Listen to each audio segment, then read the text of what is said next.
तो दोस्तों असल में राजा बनने का मतलब क्या यही है कि लोगों को अपने हिसाब से कंट्रोल किया जा सके और हर तरफ अपनी हुकूमत दिखाई जाए। आज की हमारी इस कहानी में हमें यही पता चलेगा। मूवी की कहानी शुरू होती है कुछ लाइन से जहाँ पर लिखा हुआ था कि जो अतीत को कंट्रोल करता है वो भविष्य को भी कंट्रोल कर सकता है और जो प्रेजेंट को कंट्रोल करे वो पास्ट को भी कंट्रोल कर सकता है। फिर हम इंसोक ग्रुप के लोगों को देखते हैं जो कि उनके देश के एक तानाशाह बॉब की वीडियो देख रहे थे। कैसे पहले उनका देश हर जगह से खुश था और किसी भी चीज़ की कभी कमी नहीं पड़ती थी, लेकिन एक दिन बॉब ने उनके देश पर जंग छेड़ दी और हजारों लाखों लोग मारे गए। देश की हालत बद से बदतर हो गई और बॉब के लिए सभी के मन में गुस्सा भर गया था। इंगसो ग्रुप के लोग एक कॉल सेंटर जैसी जगह पर काम किया करते थे जहाँ पर वे सभी न्यूज़पेपर की खबरों को फ़ोन पर पढ़कर सुनाते थे और युद्ध की वजह से हर तरफ तबाही थी। वहाँ के लोग मजबूर थे बॉब के लिए काम करने के लिए। हर जगह बॉब की फोटोज और उसके ग्रुप का लोगो इंगसोक लगा हुआ था। काम करने वाले लोगों के घर में टीवी पर बॉब की वीडियोस हर समय लगी रहती थी जिसे वो कभी भी बंद नहीं कर सकते थे। यहाँ पर लोगों को फीलिंग, प्यार, इमोशन रखने की कोई इजाज़त नहीं थी। वहीं पर एक आदमी था विंस्टन, जिसके अंदर फीलिंग्स अभी भी छिपी हुई थी। घर की एक दीवार के पीछे एक डायरी में वो अपनी कहानी लिखता था ताकि कभी आने वाली जनरेशन को आज की हालत का पता चल जाए। हर रात उसे एक ही सपना आता था जब जंग में सभी उसके मारे गए थे। वो अकेला उस बर्बाद शहर से भाग रहा था और अब तो वे सभी एक मशीन बन चुके थे। तानाशाह के ऑर्डर पर ही वे सभी नींद से उठते, सोते, खाना खाते और हर समय उसके लिए काम करते और तानाशाह अपने हर ऑर्डर उनसे मनवाया करता था। विंस्टन का एक दोस्त था पार्सन, जिससे वो हमेशा बातें किया करता था और खाने के समय भी उन लोगों को देश के बारे में बताया जाता था। उन्हें झूठी न्यूज़ दिखाकर उनके दिमाग को मैनिपुलेट किया जाता था। वहीं पर एक लड़की थी जूलिया, जिसे विंस्टन बहुत ज़्यादा पसंद करता था, लेकिन वहाँ पर चल रहे स्ट्रिक्ट रूल की वजह से वो कभी भी उससे बात नहीं कर पाया था। जूलिया भी उसको चुपके देखा करती थी और देश के रूल को तोड़ने पर क्या सजा दी जाती है यहाँ भी सबको टीवी पर दिखाया जाता है ताकि तानाशाह बॉब की हुकूमत चलती रहे। अब रात के समय विंस्टन अपनी डायरी में लिखता है कि कैसे वो एक दिन एक प्रोस्टिट्यूट को अपने घर पर लाया। अपना खर्चा निकालने के लिए वो औरत मात्र $2 में ही उसका साथ में सोने के लिए राजी हो गई थी। और एक दिन विंस्टन एक दुकान में जाता है और वहाँ पर लोग उसको आसानी से मिलने वाली चीज़ें भी बड़ी मुश्किल से मिलती है।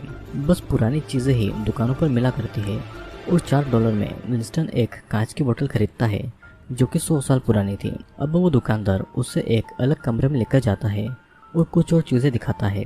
वहाँ पर एक बेड था जिसे वो दुकानदार बेचना चाहता था। दुकान से बाहर आने पर विंस्टन जूलिया को देखता है जो कि वहाँ पर इंगसोक ग्रुप के पोस्टर लगाने आई थी। जूलिया आज भी उसकी तरफ देखती है, लेकिन रूल्स की वजह से विंस्टन बिना कुछ बात किए वहाँ से चला जाता है। घर आकर जूलिया के बारे में वो अपनी डायरी में लिखता है और विंस्टन को अपने बचपन का वही समय याद आता है जब उसकी माँ जंग के दौरान मारी गई थी और उसकी डेड बॉडी को चूहे खा रहे थे। तब नॉर्मन नाम के एक आदमी ने उसे पाल पोस कर बड़ा किया था। अगले दिन विंस्टन को फिर से जूलिया नजर आती है और उसके हाथ में चोट लगी हुई थी। विंस्टन आज भी जूलिया से बातें नहीं करने वाला था, लेकिन जूलिया जब विंस्टन की तरफ आ रही थी तब वो गिर जाती है और मदद के लिए विंस्टन उसके पास में आता है। दोनों नॉर्मल कुछ बातें करते हैं और अपने अपने रास्ते निकल जाते हैं। विंस्टन एक कागज़ में आई लव यू लिखकर जूलिया को देने वाला था, लेकिन उसकी हिम्मत नहीं होती है उसे देने की और इसीलिए वो उस कागज़ को जला देता है। तानाशाह बॉब के लोग हेलीकॉप्टर से भी उन पर नजर रखा करते थे और दूसरे देशों के साथ हुई लड़ाई में उनका देश जीत चुका था। सभी लोग जीत की खुशी मना रहे थे और दुश्मन के सैनिकों को बड़ी बेरहमी से मारा जा रहा था, जिसके वीडियोस भी सभी देख रहे थे और तालियां बजा रहे थे। अब उसी भीड़ में जूलिया उसके पास आकर उसके लंदन परमिट के बारे में पूछकर उसे टिकट देकर मिलने के लिए बुलाती है और विंस्टन भी आने के लिए राजी हो जाता है। अब अगले दिन ट्रेन पर चढ़कर विंस्टन जूलिया से मिलने वाला था। दोनों एक खूबसूरत से नेचुरल पार्क में जाते हैं और इस पार्क में उनको पूरी आज़ादी मिल चुकी थी खुलकर बात करने के लिए। बातों ही बातों में दोनों एक दूसरे के करीब आते हैं और दोनों इंटीमेट होते हैं, लेकिन दूसरों के सामने वो ऐसे रहते हैं जैसे कि वो एक दूसरे को जानते तक नहीं हैं। अब एक दिन जूलिया उसे बहाने से एक पेन देती है जिसके अंदर चिट्ठी में यस लिखा हुआ था और शायद जूलिया ने उसका प्रपोजल एक्सेप्ट कर लिया था। रात को विंस्टन उस दुकानदार के पास जाकर वो बेड वाला रूम मांगता है जिसकी कीमत एक हफ्ते के लिए $4 थी। विंस्टन उसे पैसे देकर फौरन ही रूम फिक्स कर लेता है और अगले दिन विंस्टन और जूलिया उसी रूम में आते हैं। जूलिया उसके साथ में बहुत सारा सामान लेकर आई थी, जैसे कि मिल्क, ब्रेड, कॉफ़ी, शुगर, जो कि आजकल उनके देश में देखने को नहीं मिलती थी, और वो सारे सामान को यहाँ वहाँ से चुरा कर लाई थी। दोनों एक दूसरे से बहुत प्यार करते थे और इसीलिए वे दोनों एक दूसरे से मिलने के लिए इतना रिस्क ले रहे थे। फिर काम की जगह पर शर्ली विंस्टन को कुछ न्यूज़पेपर के बारे में बताता है, जहाँ पर कुछ सीक्रेट खबरें छपी हुई थी और उन पेपर्स की बस कुछ ही कॉपीज बची हुई थी। शर्ली विंस्टन को अपने घर मिलने बुलाता है और अब उस कमरे को विंस्टन और जूलिया ने अपना छोटा सा घर बना लिया था, जहाँ पर वे लोग कुछ भी करने के लिए आज़ाद थे। लेकिन उनको डर भी लगा रहता था कि अगर वे लोग पकड़े गए तो उनके साथ में क्या होगा। कुछ देर के बाद में जूलिया अपने काम के लिए वहाँ से निकल जाती है और विंस्टन जब अपने घर पर वापस जा रहा था तो रास्ते में एक बहुत बड़ा बॉम्ब ब्लास्ट होता है। किसी तरह विंस्टन उस ब्लास्टर से बचता है और इस बॉम्ब ब्लास्ट की वजह से उनके ऑफिस में हजारों काम बढ़ गए थे। एक के बाद में एक न्यूज़ उनके पास में आ रही थी और जूलिया के साथ रहते समय वो अपने बचपन की वॉर के समय को याद करके रो रहा था। जूलिया के पूछने पर वो बताता है कि किसी ने एक चॉकलेट के बदले में उसकी बहन को मोलेस्ट किया था। वो उसी चॉकलेट को लेकर घर से भागा था, लेकिन जब वो वापस आया तो उसकी माँ और बहन वहाँ पर नहीं थे और उसे वे लोग कभी नहीं मिले। जूलिया उसे समझाती है कि उसमें उसकी कोई गलती नहीं है। विंस्टन के अनुसार किसी तरह जिंदा रहने से बेहतर है इंसानियत को जिंदा रहना, और उसी दिन विंस्टन शर्ली से मिलने जाता है। शर्ली उस टीवी को ऑफ करके विंस्टन से बात करने लगता है और इस बात से विंस्टन बहुत ज़्यादा हैरान था, क्योंकि टीवी को ऑफ करने का परमिशन किसी को भी नहीं था। शर्ली यहाँ पर क्रिमिनल्स और देश के कुछ क्राइम्स के बारे में विंस्टन को बताता है और साथ ही उसे एक बुक भी देता है जहाँ पर बहुत कुछ जानकारी लिखी हुई थी। फिर विंस्टन वहाँ से चला जाता है और रात को वो शर्ली की दी हुई किताब डिक्शनरी ऑफ न्यूज़स्पीक को पढ़ने लगता है, लेकिन असल में उस किताब का नाम कुछ और ही था, the theory and practice of, जिसमें उस देश की असल सच्चाई लिखी हुई थी। बुक के हर पेज पर असली कहानी का पेज भी छुपा हुआ था और उस बुक की बातें वो जूलिया को भी पढ़कर सुनाता है। लेकिन एक दिन उन दोनों का बुरा समय शुरू हो गया था और उस कमरे में ही वो टीवी एक पेंटिंग के पीछे लगा हुआ था, जिससे कि बॉब के लोग उन पर पता नहीं कब से नजर रखे हुए थे। अब जल्दी से उन दोनों को वहाँ की आर्मी घेर लेती है और जूलिया को वे लोग बुरी तरीके से मारकर अपने साथ में ले जाते हैं। और ये सब और किसी ने नहीं बल्कि उस दुकानदार ने ही किया था। और रूल तोड़ने की वजह से विंस्टन को एक जेल में बंद कर देते हैं, जहाँ पर उसको सोने भी नहीं दिया जाता है। उसी जेल में उसका दोस्त पार्सन भी कैद था। पार्सन अपनी बेटी के लिए कुछ ऐसी चीज़ लेकर आया था जो कि रूल्स के खिलाफ थी। उसकी बेटी को गोली मारकर यहाँ पर लाया गया था और उन लोगों को ये भी लग रहा था कि वो दुश्मन देश के साथ में मिला हुआ है और इसीलिए उसे सारी चीज़ें इतनी आसानी से मिल रही थी। कुछ देर के बाद में कुछ आर्मी आकर फिर से पूछताछ के लिए पार्सन को अपने साथ में लेकर जाती है। विंस्टन से मिलने के लिए शर्ली वहाँ पर आता है और उससे पूछता है कि उसने सब कुछ जान के भी ऐसा क्यों किया और उसने इतनी बड़ी गलती क्यों की। फिर शर्ली के ऑर्डर पर विंस्टन को एक आर्मी ऑफिसर बुरी तरीके से मारता है और अब ये कभी भी नहीं रुकने वाला था।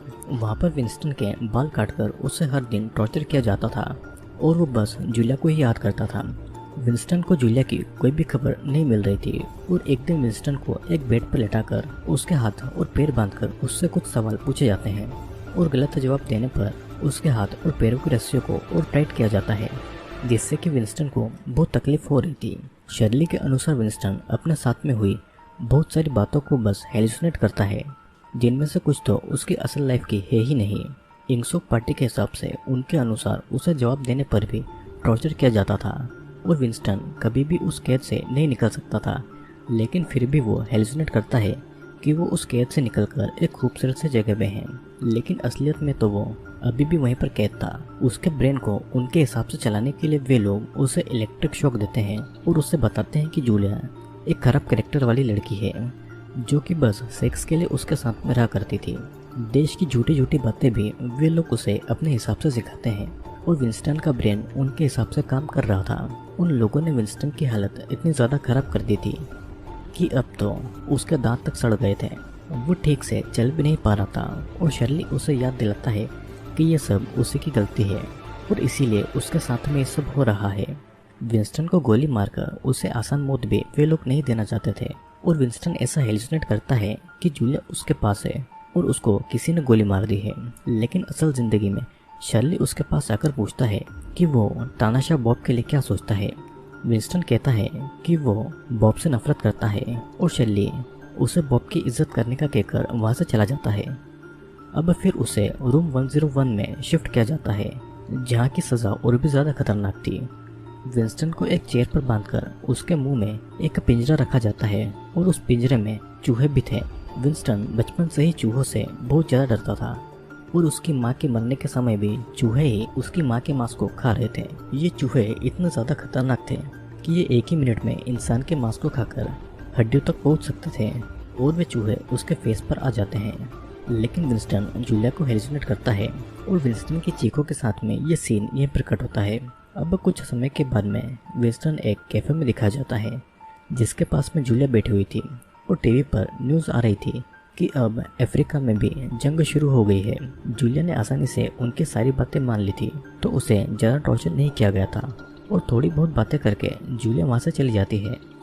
शहर के हर टीवी पर विंस्टन के क्राइम का कन्फेशन चल रहा था, जहाँ पर वो बता रहा था कि कैसे उसने रूल के खिलाफ जाकर पार्टी के दूसरे मेंबर से सेक्सुअल रिलेशनशिप रखा और उसे जो सज़ा मिली उसके लिए वो खुश है। वो अपने लीडर से प्यार करता है और टीवी पर न्यूज़ आती है कि अफ्रीका के खिलाफ वॉर में भी वो सभी जीत चुके हैं। ये सुनकर विंस्टन बहुत ज़्यादा खुश होता है।